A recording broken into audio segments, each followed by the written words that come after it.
Déjà demandé jusqu'où l'esprit humain peut aller? Jusqu'à quel point la terreur peut-elle devenir tangible, réelle, incarnée dans la peau de quelqu'un? Ed Gein n'était pas seulement un tueur.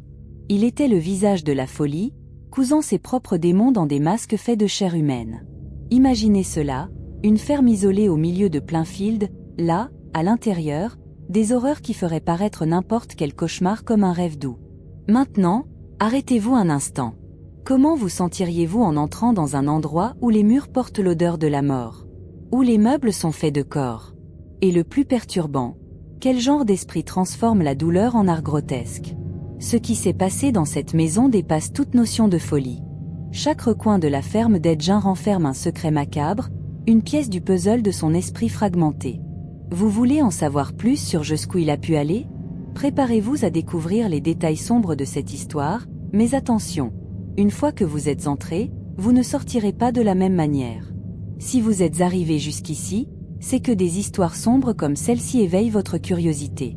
Sur la chaîne Crime Macabre Astérisque, nous plongeons profondément dans les affaires les plus intrigantes et perturbantes du monde. Alors, pourquoi ne pas vous abonner dès maintenant? Ainsi, vous ne manquerez aucun détail de ces histoires effrayantes. Et d'ailleurs, dites-nous en commentaire, qu'est-ce qui vous empêche de vous abonner?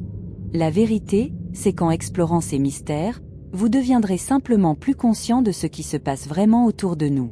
Alors, cliquez sur le bouton d'abonnement, aimez et participez à cette discussion. Après tout, l'inconnu appelle toujours, et la seule façon de le comprendre, c'est de l'affronter de face. Ed Gein est né le 27 août 1906 à La Crosse, dans le Wisconsin, et dès son plus jeune âge, sa vie a été marquée par des ombres dont il ne pourrait jamais échapper. Fils d'Augusta, une femme religieuse et fanatique, et de George, un père alcoolique et faible, Ed a grandi dans un environnement étouffant. Sa mère contrôlait chaque aspect de sa vie, prêchant sans cesse sur les dangers du péché, l'immoralité des femmes et la méchanceté qui imprégnaient le monde. Elle croyait que la seule façon de protéger Ed et son frère Henry de la corruption était de les isoler complètement de la société. La famille a déménagé dans une ferme à Plainfield, un endroit éloigné, loin de tout contact social.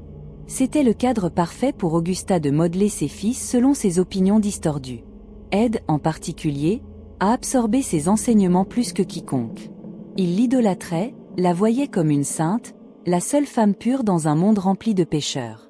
Cet attachement exagéré est devenu la racine de sa psychose, car il a grandi incapable de développer des relations normales avec les autres, en particulier avec les femmes. L'éducation d'Ed était centrée sur les lectures religieuses, sans aucune interaction avec les voisins ou d'autres enfants. Il a passé son enfance et son adolescence dans l'isolement, réprimé, avec un esprit qui commençait à développer des pensées et des désirs sombres. Alors que les autres enfants jouaient et socialisaient, Ed vivait entouré de silence et de règles. Que se passerait-il lorsque ce silence serait enfin rompu? La mort de son père en 1940, suivie de celle de son frère en 1944, laissa Ed seul avec Augusta à la ferme. Mais que se passerait-il lorsqu'il perdrait sa plus grande référence? Le seul lien qui la maintenait en sécurité dans sa folie? La mort de sa mère en 1945 ouvrirait la porte à une série d'événements macabres. La mort d'Augusta Gein en 1945 fut le tournant dans la vie d'Ed. Elle a subi une attaque, et Ed s'est occupé d'elle comme si c'était la seule mission qui lui restait dans la vie. Il lui était entièrement dévoué. Lorsqu'elle est finalement décédée, il fut dévasté, comme si son unique ancre à la réalité lui avait été arrachée. Imaginez perdre la seule personne que vous vénériez, celle qui avait façonné votre vision du monde, même si celle-ci était déformée. Pour Ed, une ferme déjà silencieuse est devenue un véritable tombeau. Sans sa mère, il se retrouva complètement seul. L'isolement, autrefois imposé par Augusta, se transforma en une prison auto-imposée. La maison, déjà sombre, devint un refuge de solitude, une sorte de mausolée dédié à la mémoire de sa mère. Ed commença à fermer les pièces qu'elle avait l'habitude d'utiliser, les maintenant intactes comme si elles devaient revenir à tout moment. Alors que le reste de la maison sombrait dans la saleté et le chaos, ses chambres restaient comme une capsule temporelle, préservant la présence d'Augusta. Privé du contrôle rigide de sa mère, les pensées d'Ed commencèrent à se désintégrer davantage. Il se plongea dans des lectures obsessionnelles sur l'anatomie, les rituels de mort et même le cannibalisme. C'est à ce moment-là que la ligne entre la fantaisie et la réalité commença à se brouiller. Il commença à se demander comment il pourrait ramener Augusta, comment il pourrait ressentir à nouveau sa présence d'une manière plus physique. Cela l'amena sur un chemin que beaucoup préféreraient ne jamais connaître. La mort de sa mère ne fit pas qu'anéantir Ed émotionnellement. Elle ouvrit un trou dans sa santé mentale, permettant aux horreurs autrefois réprimées de commencer à émerger. Et lorsque la solitude devint insupportable, il trouva une solution macabre. Mais jusqu'où irait-il pour combler ce vide? Et qu'est-ce qui l'a poussé à franchir la ligne du simple isolement vers quelque chose de beaucoup plus sombre? La solitude qui enveloppa Ed Gein après la mort de sa mère était étouffante, et il commença à chercher des moyens de gérer cette douleur silencieuse. Mais la manière qu'il trouva pour combler ce vide fut tout sauf normale. En 1954, Mary Hogan, propriétaire d'une taverne locale, disparut mystérieusement. C'était une femme forte, bavarde, et différente de toute autre personne qu'Ed avait connue. Sa disparition laissa la petite ville de Plainfield perplexe, mais personne ne soupçonnait Ed. Après tout, il était considéré comme inoffensif lors des interrogatoires. Le plus macabre, c'est qu'Ed, dans ses conversations avec les rares voisins qu'il avait, plaisantait sur la disparition de Mary. Il disait des choses comme « Elle est chez moi maintenant ». Les gens riaient, pensant que ce n'était qu'une de ces étranges répliques, sans réaliser que ce n'était pas une blague. Ce que personne ne savait, c'était qu'effectivement, Mary était chez Ed, mais pas de la manière qu'il imaginait. Elle n'était pas seulement morte, mais avait aussi été utilisée dans ses expériences grotesques. Ed n'avait pas seulement tué Mary Hogan. Il l'avait transformée en l'un de ses trophées, faisant partie d'une collection macabre qu'il utilisait pour donner vie à ses fantasmes les plus tordus. On pense qu'il choisissait des femmes qui, d'une manière ou d'une autre, lui rappelaient sa mère, et Mary, avec sa personnalité forte, représentait probablement un défi à la figure autoritaire qu'Augusta avait été. Après la disparition de Mary, les habitants de Plainfield commencèrent à voir Ed comme une figure encore plus excentrique, mais sans soupçonner que la véritable horreur se cachait dans sa maison.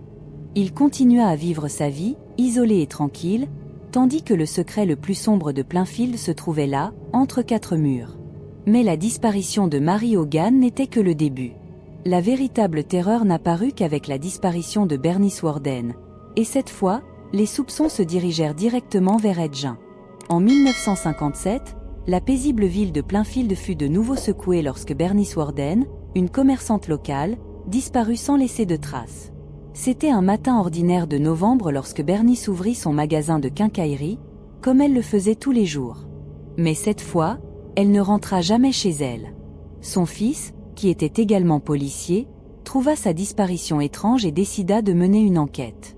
C'est alors qu'il découvrit le dernier reçu du magasin, un bidon de liquide antigel, vendu à Ed Gein.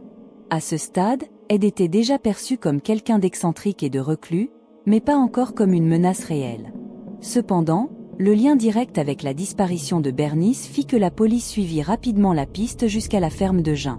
Et ceux qui l'y trouvèrent dépassaient tout cauchemar imaginable. En pénétrant dans la maison, les policiers furent confrontés à une scène choquante.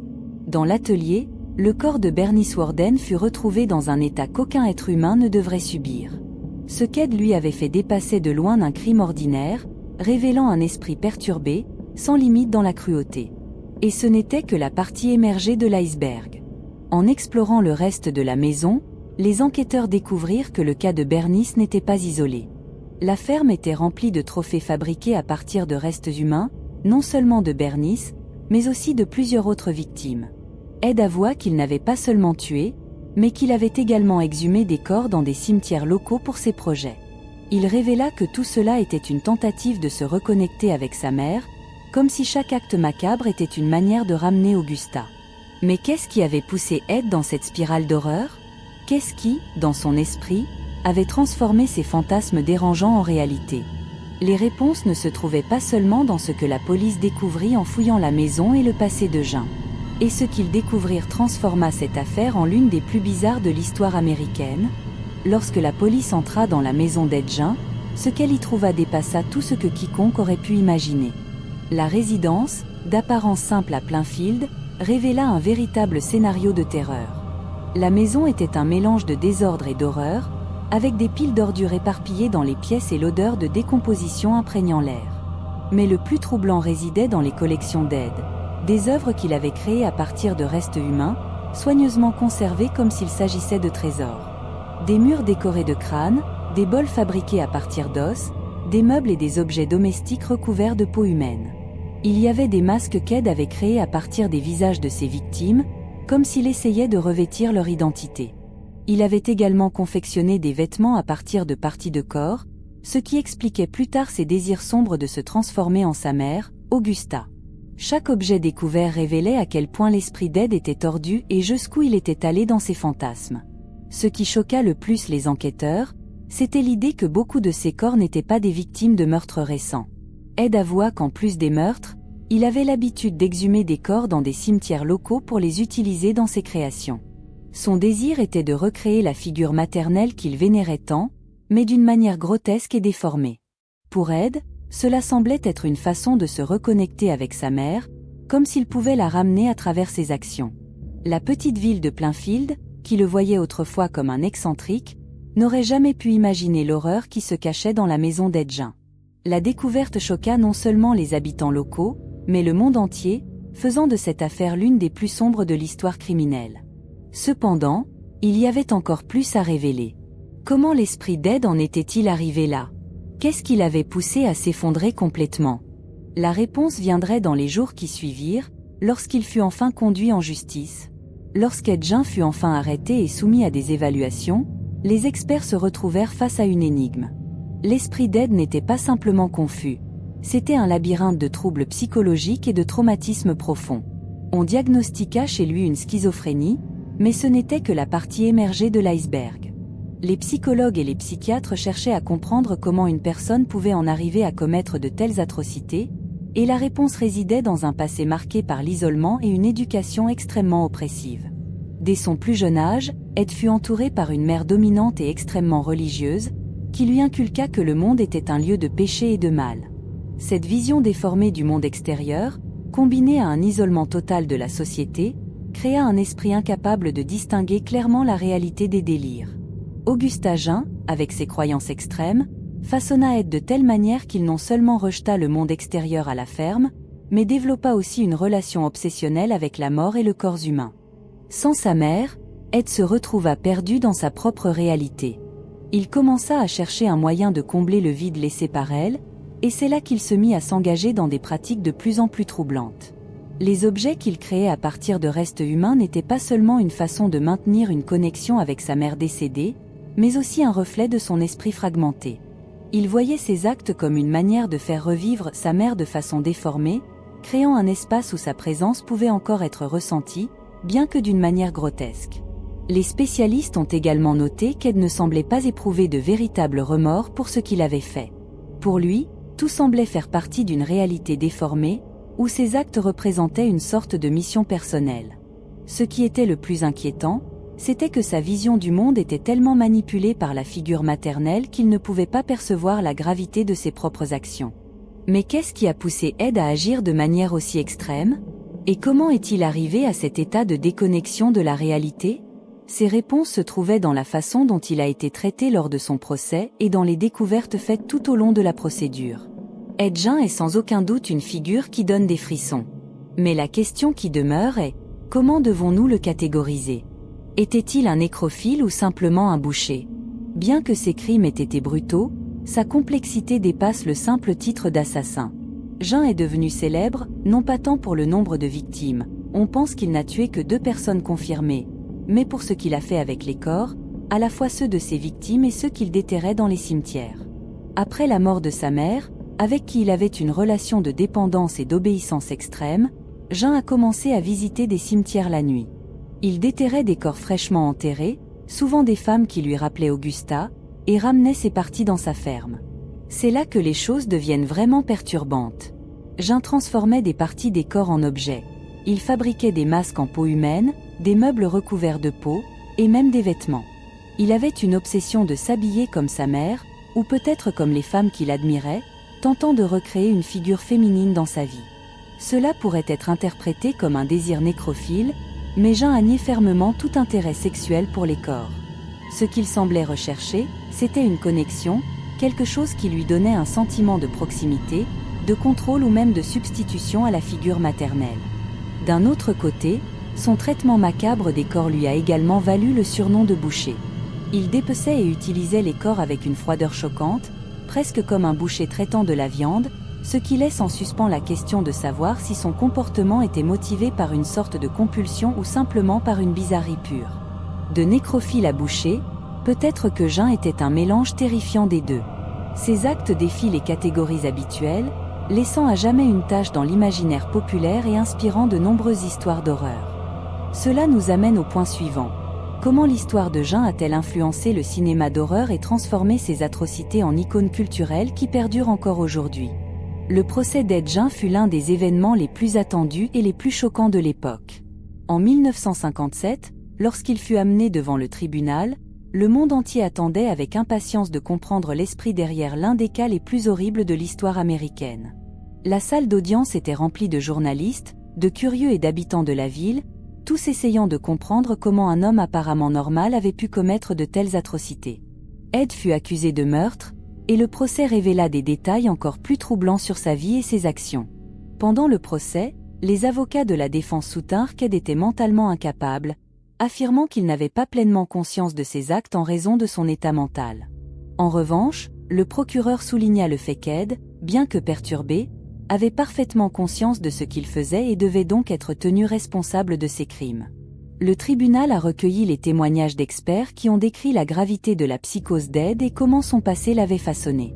Le témoignage le plus choquant est venu de ceux qui avaient enquêté sur la scène du crime, révélant les détails macabres découverts dans la maison d'Ed. L'image d'un esprit si fragmenté et perturbé était difficile à ignorer, et cela ne faisait qu'augmenter l'horreur de l'affaire. Pendant le procès, Ed semblait étrangement calme, voire désintéressé, comme s'il était dans un état de détachement émotionnel. Ses remarques, souvent incohérentes, révélaient un homme qui semblait vivre dans un monde complètement séparé de la réalité.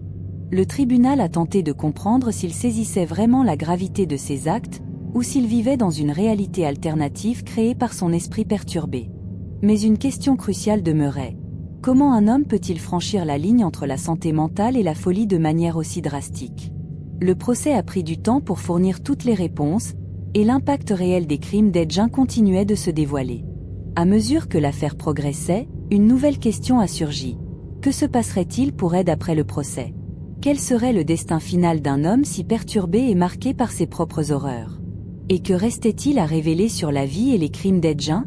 L'histoire d'Ed Gein a laissé une cicatrice profonde dans la culture populaire, surtout dans le genre de l'horreur.